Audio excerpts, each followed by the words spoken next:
Hey guys, up next I have the Bandai Star Destroyer.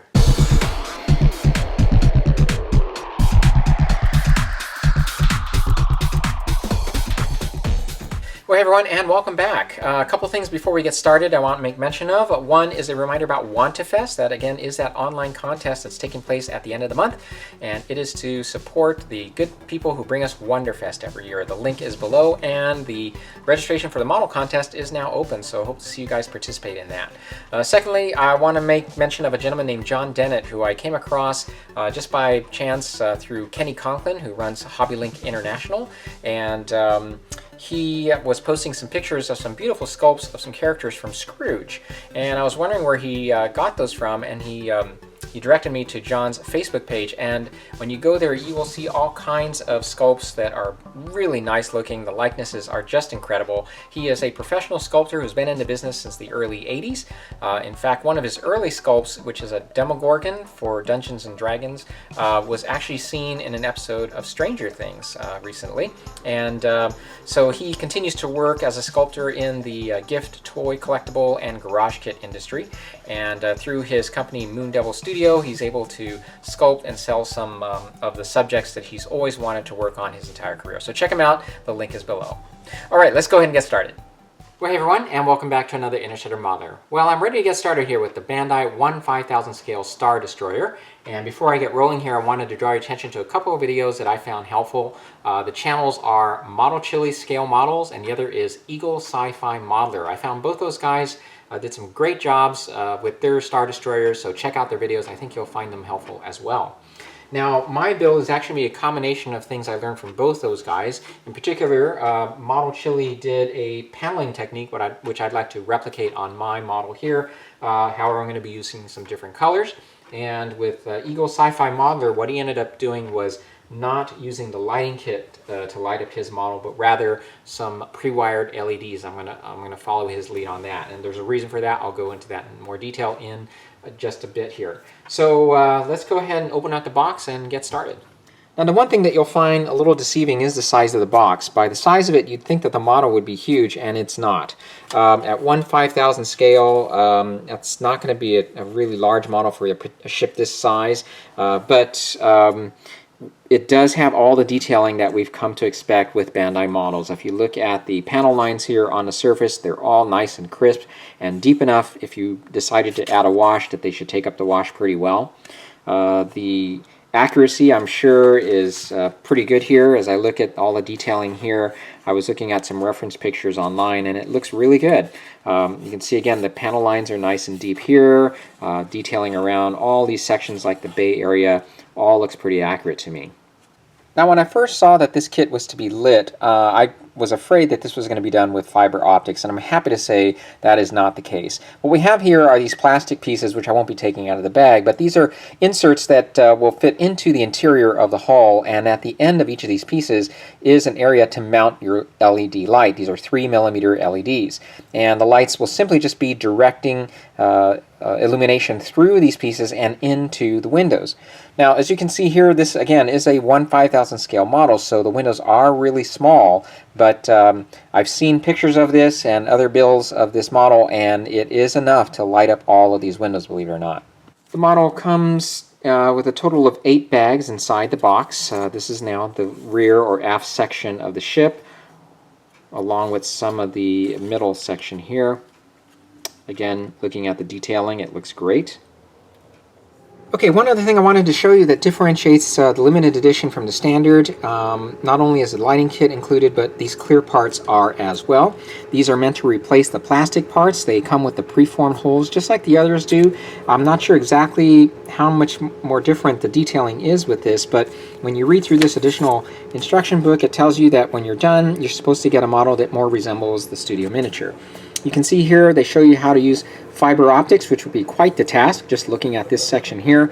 And that's something I'm not interested in doing. But if you are, this would be the edition that you'd probably want to get.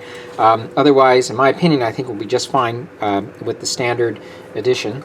And that's something you want to think about when purchasing your model. All right, lastly, I just wanted to show you the lighting kit, which consists of this little box here, along with these ports where you put these LEDs into. It's color-coded as well, so they've made it fairly easy to work with. These are the switches here, and the one thing about this particular lighting system is that you have to lift up the upper decks in order to gain access and turn these off and on, which I think would be pretty cumbersome. Secondly, as I've watched other builders put this model together, this is kind of bulky, and as it rests inside that little section, sometimes it doesn't quite allow the upper decks to rest flush up against the rest of the model, so that would kind of bug me as well. So I think it'd be easier. I'm just going to go ahead and actually not use this and wire the lights through a post and have a switch that we can easily turn them on, off and on. And it's kind of sad, and I'm not using this because it is an extra cost with the model kit, but I'll just set it aside and hopefully I can use it on another project.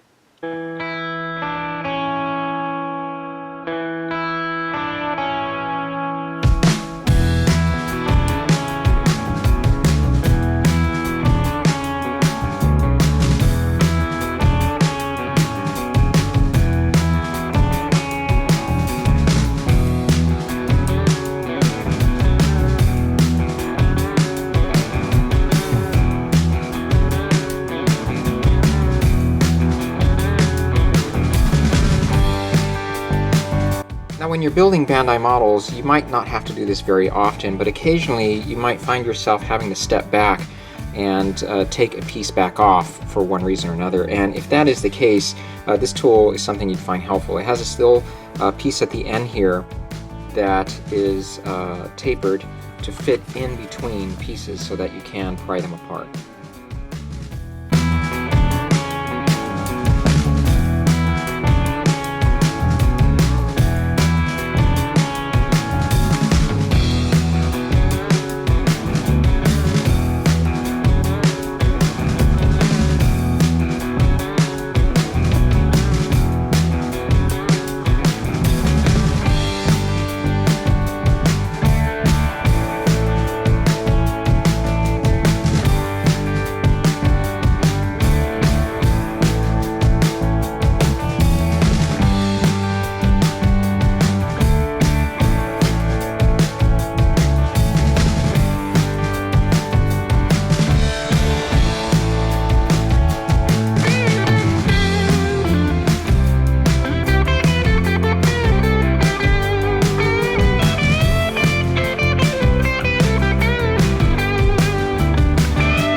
Now, one thing I've decided to do to get better illumination out of those engines is to not use this system here. This relies on this clear plastic piece in which an LED is mounted about right there, and then the light is kind of fed through that clear piece, much like a fiber optics cable would, to each of the engines. But the illumination will definitely be brighter if we just mount in the LEDs, and there are 7 openings there, and so we should be able to group all the wires together. And since this area has allotted space for that bulky lighting kit, it should be no problem grouping all the wires together there. And our post is going to be there anyway, so we'll be able to feed the wire through that and down to the power source. One other thing I'm going to be working on as well is this paneling effect. And this is something that I saw on Scale Modeler Chili's model channel there. If you look at the pictures provided in our guide here, you'll see that there actually is some color variation on the surface of the ship. It's not quite as monochromatic as I thought. You can see there's these various panels here scattered all over, and I think I can actually duplicate that effect. And again, I'm just following what Scale Modeler Chili did on his channel by creating these little panels out of masking tape. So let me just turn the camera here. What I've done is I've taken Tamiya tape and some regular masking tape, and I've cut out different sections of masking tape of varying widths and just combining them into these different panels and scattering that all over the ship. Now, for the colors, what I'm using, I first started off with Stino Res's gray, But then I took Tester's Light Gray, that's really our base color, and I darkened it up with some black, just a few drops of black to create this shade that you see now on the surface of the model. And then we're going to go on the lighter side here to lighten it up with some white to create the other shade. Okay, so this is the contrast here. It's not too bad. I want it a little bit lighter, however, for some of these. So I was experimenting a little bit with this section here, and you can see this is what initially came out to be, but I took my airbrush and softened up some of these other ones, and I think that's what I'll do. I'll take off some of them, soften them up, and then peel off the rest of them, so we'll have some variation there.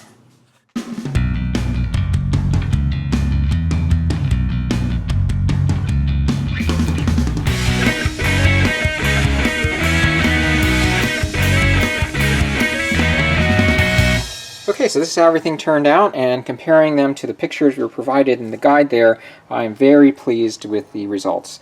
As you can see, I left a few of the panels darker, but most of them I softened up with the airbrush, both the top and bottom section here. So as you can see, I've also done quite a bit with the lighting now, so let me just kind of summarize what I've done here. I did move forward with installing bulbs for the engines rather than relying on that plastic piece, and we're getting a lot better emission of light through all of the exhaust ports here. So you can see this is a shot of me installing the LEDs, and by the way, the openings there in the exhaust ports are perfect for these 3mm LEDs, using cool white flickering LEDs for the engines, and a drop of super glue or two there on the light bulb, and holding it there with an accelerator will allow you to install the bulbs fairly quickly.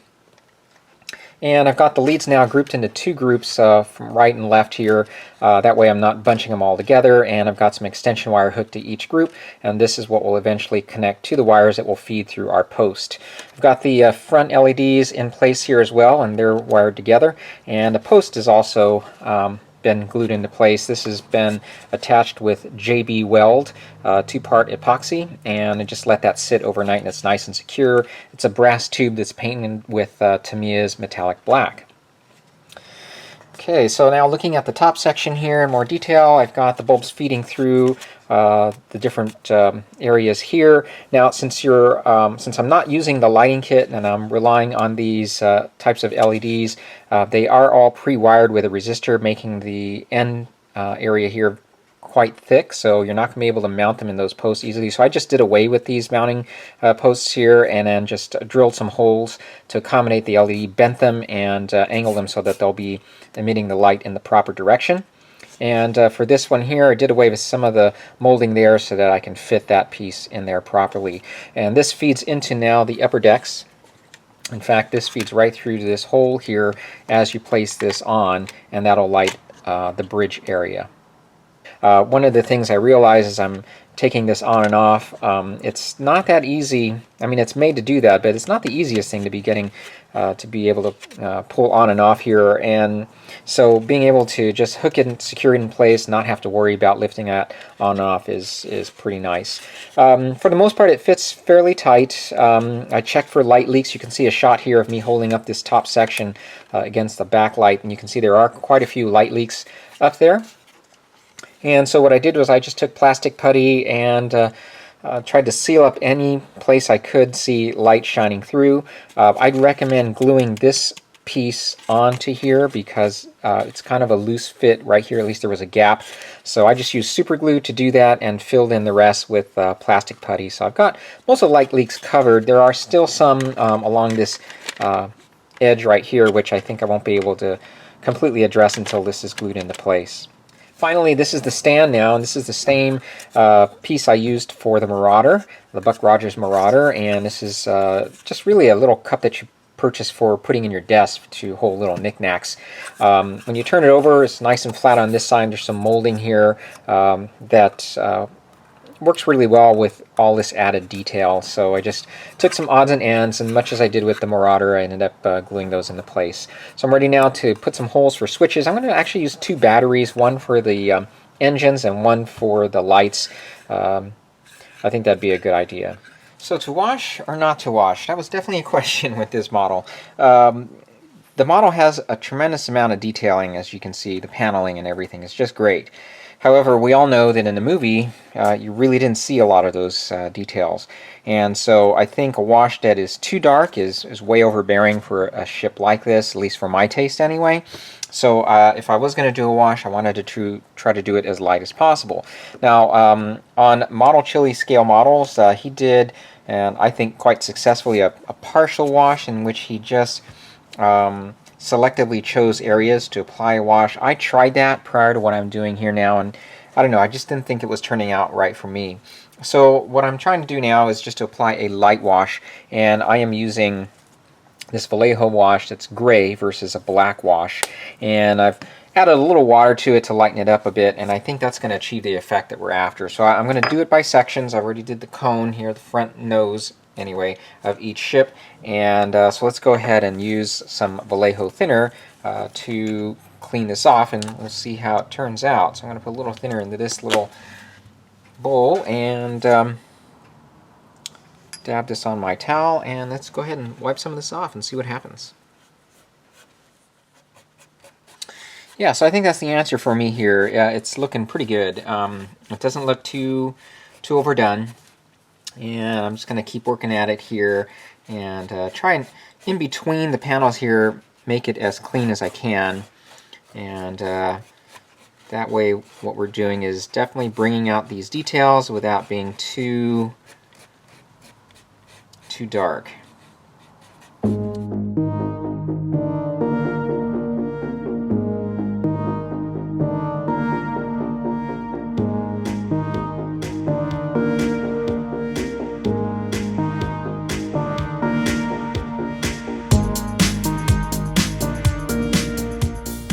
Alright, well the top section is pretty much done. A few other areas I need to touch up with here, but when you're applying this wash, you want to be sure you don't have too much of a buildup in these taller details here, because that leads to a bunch of what looks like grime, you know, and there just wouldn't be a lot of that on this ship, I wouldn't imagine anyway.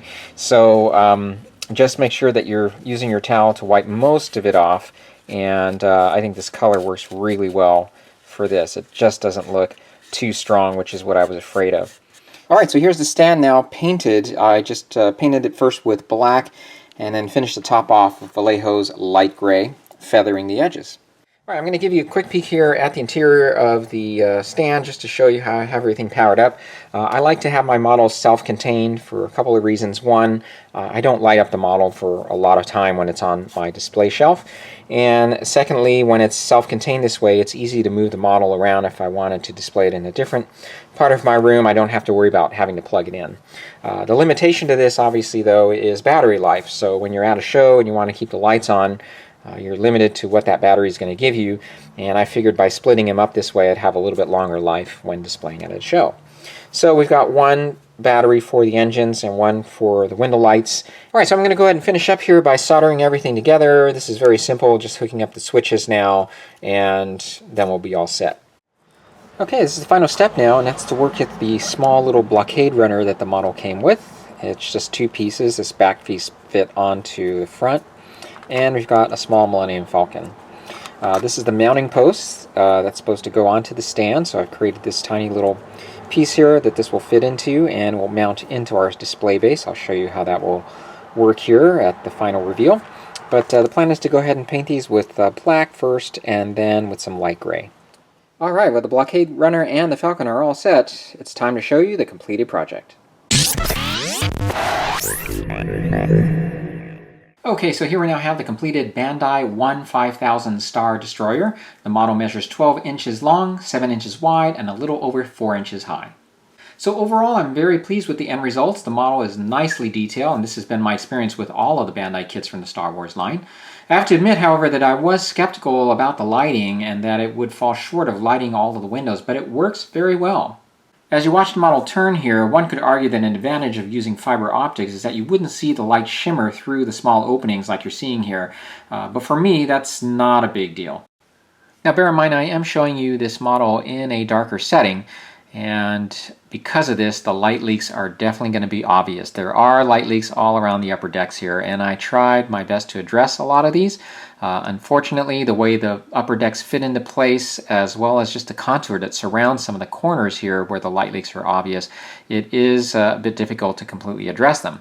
I am going to work on them a bit more, but luckily these are not as obvious if you're showing the model off in a room that's better lit. I'm also happy with my color choices. Again, the base color was Tester's Gray, and I used a few drops of black to darken it and white to lighten it. This worked particularly well with the paneling technique that I followed from Scale Model Chili. The effect turned out to be subtle enough so that it doesn't shine out too much, but is obvious enough to be able to see the variation. I would say my biggest critique of the model is that there are sections which don't fit as well as they should.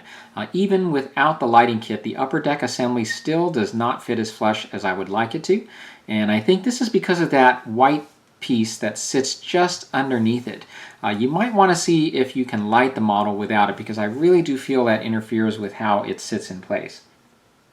And this brings me, by the way, to my next point, which has to do with that particular piece. The lights that were mounted in the back, as I showed you here, still interfered with the top decks fitting into place. So what I would do is I would drill the holes here instead. These are just the pictures from the instructions, and feed the lights through there. This probably will allow you to avoid this issue, but you'd have to test that out. And I think by doing this, you'll get a better fitting of those upper decks into the main hull. Again, the LEDs used here were all 3mm in size, warm white being used for the windows and cool white for the engines. I really do like the flickering effect that we're getting here with the engines, and that they are of different color. The openings there in these exhaust ports were perfect for the 3mm LEDs. Again, they were secured in place just with super glue. For scale comparison, the model also comes with the Blockade Runner, as you see here, along with a small Millennium Falcon. It really does give you an appreciation for the size differential.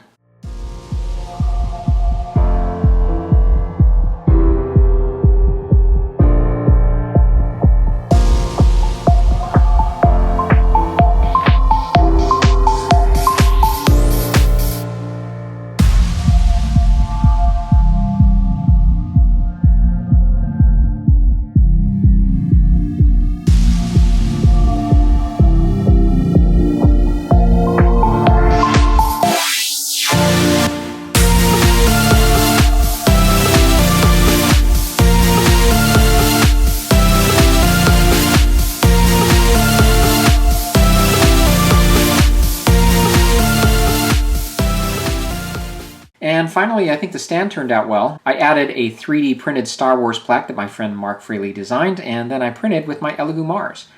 I think it adds a nice finishing touch. Okay guys, well that about does it for this project. If you have any questions, feel free to contact me here on my YouTube channel or at interstellarmodeler@gmail.com. I know I still have a little bit more work to do on the Star Destroyer, but I wanted to get the video up on the channel. So lastly, I'm going to introduce you to Roz here. This sweet little dog is one that we've been fostering over the last couple weeks. So say hi to everybody. Okay, I'll see you in the next one. Take care.